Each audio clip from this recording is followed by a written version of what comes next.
Bonjour à tous et bienvenue sur videobourse.fr pour une analyse moyen terme de la paire euro-dollar. Donc si je dézoome, on se rend compte qu'à moyen terme on est dans une dynamique haussière depuis les plus bas qui avaient été marqués en juin à 1.1880 environ. Donc depuis on marque des plus bas de plus en plus haut et dans un même temps des plus hauts de plus en plus haut. Alors à plus court terme, si je zoome, ici en graphique journalier, on se rend compte qu'on s'engouffre actuellement dans un triangle, donc j'ai tracé en vert sur mon graphique, avec des plus bas de plus en plus haut toujours, mais également des plus hauts de plus en plus bas, ce qui indique une indécision de la part d'investisseurs et une zone de gravité qui semble se dessiner aux alentours des 1.35 en gros. Donc je surveille activement et attentivement les sorties à la hausse ou à la baisse de ce triangle. Plus précisément à court terme, on se rend compte qu'aujourd'hui on a une journée vraiment surprenante, je pense que c'est plutôt d'un point de vue fondamental, lié à l'activité et lié à ce qui se passe actuellement en Libye, qui amène des craintes relatives au pétrole, la Libye étant un gros producteur de pétrole, et donc, amenant des grosses variations sur le marché, assez difficilement, on va dire, contrôlables et analysables, puisque c'est pas des journées habituelles, donc on peut faire de l'analyse technique, plutôt à très court terme, puisque quand on regarde alors je pense à très court terme, disons que c'est pas vraiment de l'analyse technique, on veut plus faire de l'analyse psychologique. Pour ceux qui ont suivi l'émission aujourd'hui, on l'a bien vu, hein, on a eu très bons résultats d'ailleurs aujourd'hui, donc on a pu quand même bien suivre la tendance, malgré le changement de tendance en cours de journée. Ça amène par contre des bougies assez surprenantes, notamment en journalier. On voit aujourd'hui une bougie avec une très grande ombre baissière et finalement un tout petit corps, donc on est revenu quasiment au niveau de notre point d'entrée. Comment interpréter ça? Moi j'interprète ça comme un signal vraiment de force de la part des acheteurs. Disons que les informations d'ordre fondamental nous amenaient plutôt à penser à une accélération baissière de l'euro, le dollar jouant habituellement un rôle de valeur refuge. Si on regarde l'or, on voit que l'or a largement progressé ces derniers jours, donc la valeur refuge, donc ça indique la crainte des investisseurs. On a également le pétrole qui a largement augmenté, ça c'est logique parce qu'il y a des craintes relatives à la Libye. Et si on regarde les indices boursiers, on va regarder par exemple le CAC 40 rapidement. CAC 40, où c'est que je vais la voir? Voilà, ici.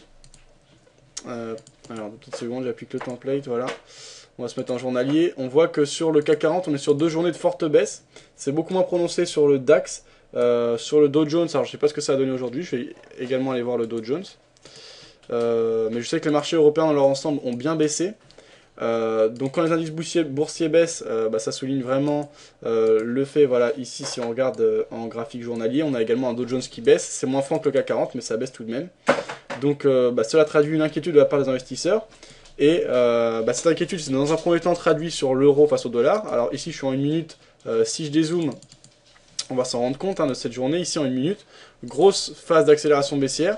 Et finalement, en cours de journée, les marchés se retournent pour corriger et finalement arriver à accélérer à la hausse plus haut que le point d'ouverture, et donc que les plus hauts précédents qui avaient été marqués en journée. Alors, comment interpréter ça? Pour moi, c'est comme un signal de force acheteuse. C'est-à-dire que malgré le contexte fondamental tendu, même si c'est un contexte fondamental externe à l'économie, ça a un impact. Et malgré ça, l'euro résiste très bien face au dollar.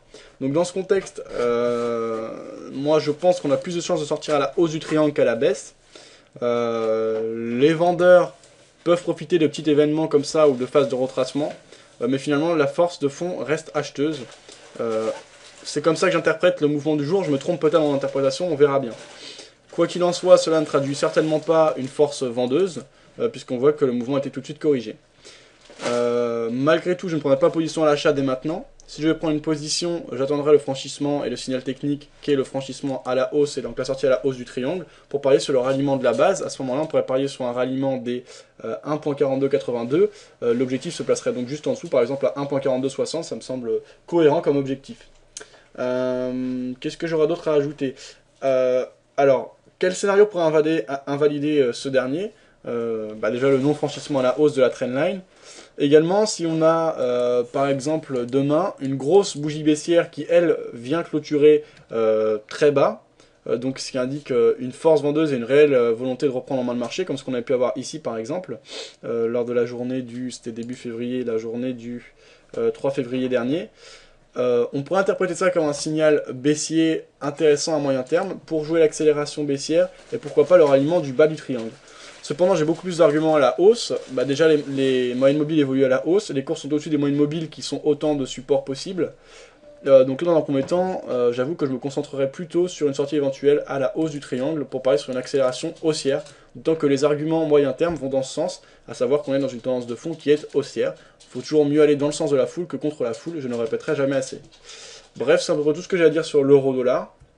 Je n'ai aucune certitude, je garde à l'esprit que les marchés sont chaotiques.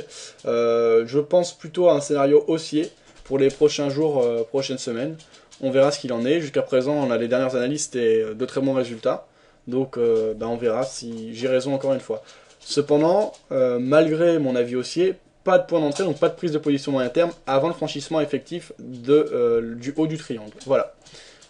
Bonne séance, bon trading à tous, pardon. À bientôt sur videobourse.fr.